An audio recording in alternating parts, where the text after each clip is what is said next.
Allah berfirman, ya ayyuhan nasu a'budu rabbakumul ladzi khalaqakum walladzina min qablikum la'allakum tattaqun. Hei semua manusia tanpa kecuali, ayo kembali menjadi baik, kembali menjadi saleh. Kesolehan ini akan menghadirkan kebahagiaan dan kesenangan untuk hidupmu dunia akhirat. Maka jalan menuju itu adalah kembali kepada Allah dengan mengerjakan ibadah. Maka sembah Allah, kembali ibadah kepada Allah. Yang Allah Maha tahu jalan kebahagiaanmu itu dengan menciptamu. Karena Allah yang menciptamu, Allah tahu jalannya. Bahkan orang-orang sebelum engkau, dengan ibadah itu diharapkan engkau menjadi golongan pertama yang meningkat takwanya, dan dengan takwa itu semua harapan kemuliaan bisa engkau raih.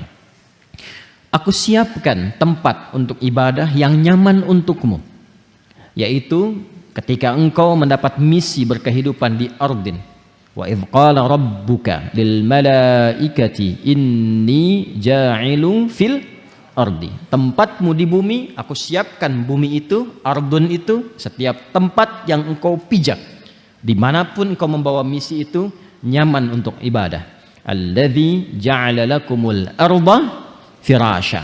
Tempat yang nyaman untuk ditinggali, nyaman untuk bercengkrama, nyaman untuk berkehidupan. Aku jadikan atapnya tanpa tiang sehingga tidak menyulitkan bagimu kalau ingin beraktivitas di atas bumi itu. Bayangkan kalau langitnya bertiang, bagaimana pesawat bisa lewat? Ya? Maka Allah jadikan langit tanpa tiang, bi ghairi amadin tarawunaha, dihiasi dengan bintang gemintang, asteroid, benda-benda langit yang menjadikan kita nyaman untuk menatap dan merisetnya, serta mendekatkan diri kita kepada Allah Subhanahu wa ta'ala. Lalu aku jadikan keterkaitan antara langit dan bumi memberikan support kehidupan untukmu. Seperti aku turunkan, kata Allah, air dari langit yang turun ke bumi, yang dengan air itu ada beragam tumbuhan dan bebuahan yang bisa engkau manfaatkan sebagai bekal ibadah kepadaku. Konsepnya untuk ibadah, ingat itu ya. Jadi kalau kita makan, sebetulnya tenaga yang dihasilkan dari makanan itu sejatinya untuk dipakai ibadah. Awas, hati-hati cara memahaminya. Jadi kita mencari sekarang pun kebutuhan untuk hidup, itu bagi insan beriman tujuan akhirnya untuk ibadah. Beli pakaian itu bukan hanya untuk model. Ingat ya. Apalagi hanya untuk dipamerkan misalnya. Bagi insan beriman itu sudah melewati fase itu. Imannya selalu menuntun perilaku dia untuk melahirkan berbagai perbuatan yang punya nilai manfaat.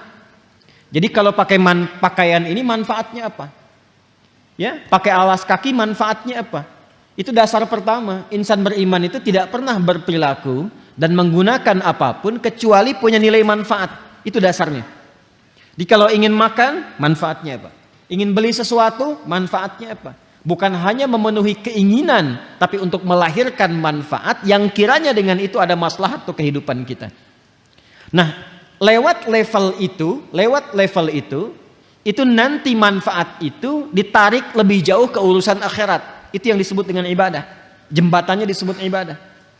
Nah, kalau hanya masuk pada level manfaat di situ saja, itu manusia yang belum beriman pun bisa mendapati visi itu. Tapi bagi insan beriman tidak. Semua yang terkait dengan manfaat pun bukan hanya dunia, tapi tarik jauh sampai ke akhirat.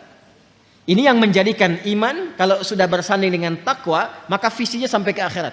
Ini yang dimaksud dengan surah Al-Hasyr, surah 59 ayat 18 itu. Ya ayyuhalladzina amanu taqullaha wal tanzur nafsum ma qaddamat lighad. Ghad di situ yang dimaksud akhirat.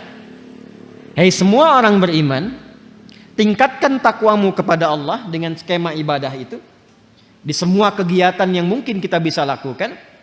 Dan kita harus punya visi, kata Allah, menyiapkan ibadah itu untuk persiapan akhirat. Besok kalau kita pulang, kan bahasa kita selalu begitu ya, besok kalau kamu pulang bagaimana? Ya kan? Nah, ini yang dimaksudkan orang beriman, insan beriman itu visinya mesti jauh. Makanya saya sering katakan kalimat ini, manusia itu kalau sudah beriman itu pasti cerdas. Karena berpikirnya selalu panjang dan selalu punya penataan untuk beraktivitas. Kalau kita mau lebih jujur lagi untuk belajar dengan benar, bahkan waktu sholat pun membimbing kita bagaimana cara kita beraktivitas. Contoh begini misalnya, waktu sholat pertama yang kita tunaikan namanya apa? Halo? Sholat tidak ini? Huh? Baik, tidak ada perbedaan pendapat di kalangan para ulama tentang waktu sholat ini. Ya? Baik, apa nama waktu sholatnya yang pertama? Subuh. Nama lainnya apa?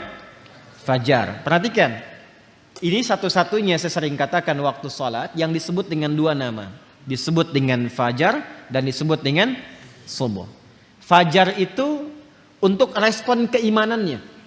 Jadi iman kita itu kalau mendengar panggilan yang telah Allah tetapkan, itu nanti ada konfirmasi, konektivitas dengan jiwa. Ini yang dimaksud Al-Anfal ayat kedua itu yang sering saya katakan, sering saya kutip ya. Innamal mu'minuna alladzina idza dzukirallahu wajilat qulubuhum. Ciri insan beriman yang sejati itu kalau disebutkan nama Allah ada getaran dalam jiwanya. Jadi ketika dibacakan, diperdengarkan Allahu Akbar, suka ada suasana tertentu di jiwa kita kan? Nah, itu yang dimaksud wajilat qulubuhum. Nah, saat kita tidur pada umumnya, lalu mendengar suara adzan, dalam keadaan tidur pun kan menghujam ya pada diri kita itu dan membawa kita untuk bangun kan? Pernah merasakan itu?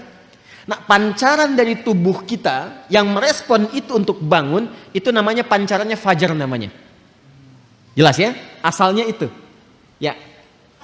Betul kalau mengaitkan dengan konteks cahaya matahari, cahaya fajar yang membelah kegelapan malam, itu konteks fisikalnya. Tapi fajar itu bukan nama cahaya. Fajar itu asalnya pancaran positif terhadap sesuatu. Kalau cahayanya, ya, cahaya sinarnya disebut dengan dia namanya. Jamak dari kata dau. Ya, kalau yang memantulkan disebut dengan nur. Itu yang dimaksud Quran surah 10. Yunus ayat yang kelima. Huwallazi ja'ala syamsa dhiya'a wal qamara nura. Dialah Allah yang telah menjadikan matahari bercahaya, rembulan memantulkan cahaya. Ini cahayanya bukan fajar. Ya, pancaran yang disebut fajar itu pancaran yang membelah kegelapan sehingga menjadi terang sesuatu. Asalnya fajar itu setiap pancaran yang melahirkan kebaikan itu fajar. Jelas? Kalau melahirkan sesuatunya secara fisik, secara material, itu infajar namanya. Ya, berubah dari fajara jadi infajara. Masih ingat Nabi Musa mukjizatnya diantaranya apa? Tongkat kan? Ya, tongkat ya. Tongkat beliau kan ketika dipukulkan ke batu, ada 12 suku waktu itu meminta kepada Nabi Musa, mohonkan kepada Allah supaya keluar mata air. Tapi kami pengen 12. Pengen 12 supaya masing-masing dapat satu. Ya, jadi Masya Allah tuh ya. Ya, alhamdulillah kita dikasih satu kan masih bisa berbagi ya. Ya, umat dulu itu pengen 12, nggak mau katanya, setiap satu mesti mendapatkan satu. Maka Nabi Musa dengan izin Allah diperintahkan oleh Allah, ya, diperintahkan pukulkan tongkat kayumu ke batu itu. Itu ada di Al-Baqarah ayat 60 kisahnya. Ya, Quran surah 2 ayat 60, paling kanan di pertengahan. Wa idzistasqa Musa liqaumihi faqulna dhrib bi'asakal hajar. Ketika Musa memohon kepada Allah supaya ada mata air untuk kaumnya itu yang ada 12 suku, maka dengan keagunganku kata Allah, aku perintahkan pukulkan tongkatmu yang kayu ke batu itu. Karena tongkat Nabi Musa bagian dari mukjizat, walaupun kayu dipukulkan ke batu, batunya yang hancur.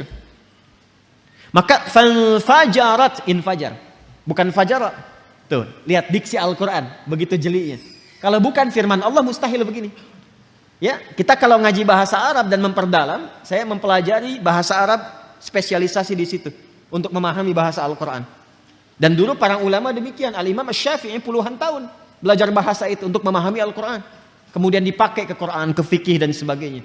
Ya, walaupun awalnya aktif di bahasa, kemudian beralih ke fikih untuk memahami Quran dan hadis-hadis Nabi Muhammad SAW. Di sini fajarat infajar, bukan fajarat.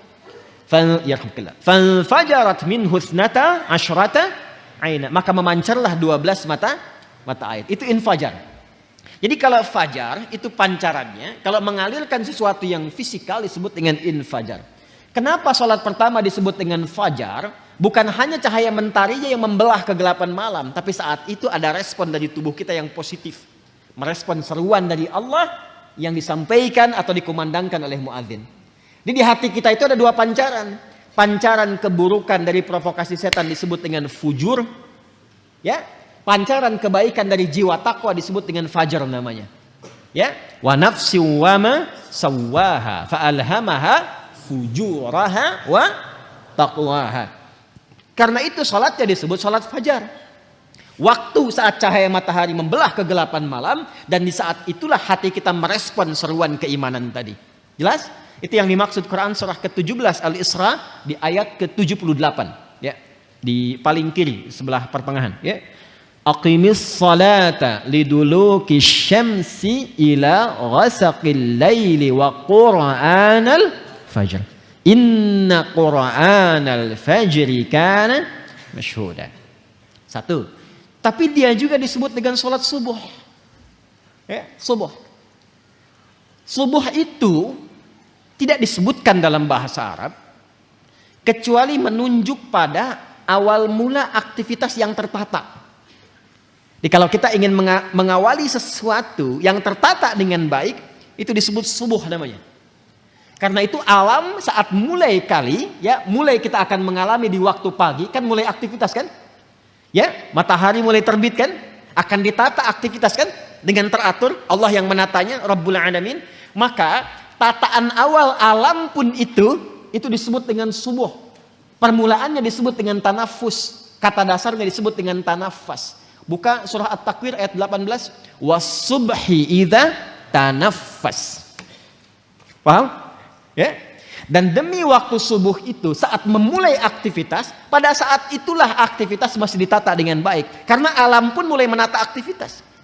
Coba lihat, kalau kita keluar subuh, yang keluar karbon dioksida atau oksigen? Oksigen. Ya, burung mulai berkicau, ayam sebelumnya berkokok, semua memulai kan? Ya kan? Segala sesuatu yang tertata dengan baik, terukur, itu turunan kata dari kata asbah. Waktunya disebut dengan subuh. Makanya kalau orang Arab bertanya begini, kaifa asbahta ya akhi? Bagaimana kabarmu di pagi ini? Maksudnya bukan hanya nanya kabar, apa kabar baik, bukan. Yang dimaksudkan menunjuk pada keadaanmu telah siap beraktivitas saat ini. Salat pertama kenapa disebut dengan salat subuh? Untuk memberikan kesan insan beriman itu kalau bangun dari tidur, dia sudah punya rencana yang siap dieksekusi di hari itu. Makanya malamnya dicontohkan oleh Nabi istighfar untuk mengevaluasi kegiatan sebelumnya.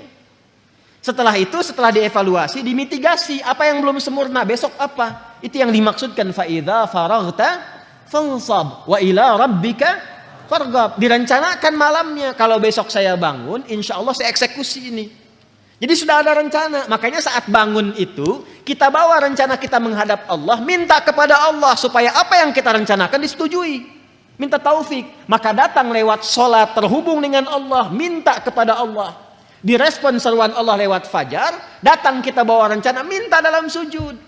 Mohon setelah sholat, ya Allah saya ingin mengerjakan ini seperti apa yang telah Engkau perintahkan. Mohon berkahi dan mudahkan seperti apa yang telah Engkau janjikan. Harusnya begitu. Makanya tidak boleh terjadi seharusnya, idealnya, insan beriman tuh bangun gak tahu apa yang dikerjakan. Gak boleh terjadi begitu. Ini Anda kalau saya tanya, besok jam 7 mau apa? Harus sudah jelas. Jam 9 ada di mana? Hah? Jam 11 ngapain? Jumatan. Besok kan Jumat. Ya kan? Oh, masih bingung. Harus paham. Ya. Di apa yang kita kerjakan itu, insan beriman itu harus jelas. Nanti ada lagi. Masuk zuhur beda lagi konsepnya. Ya. Zuhur itu apa artinya?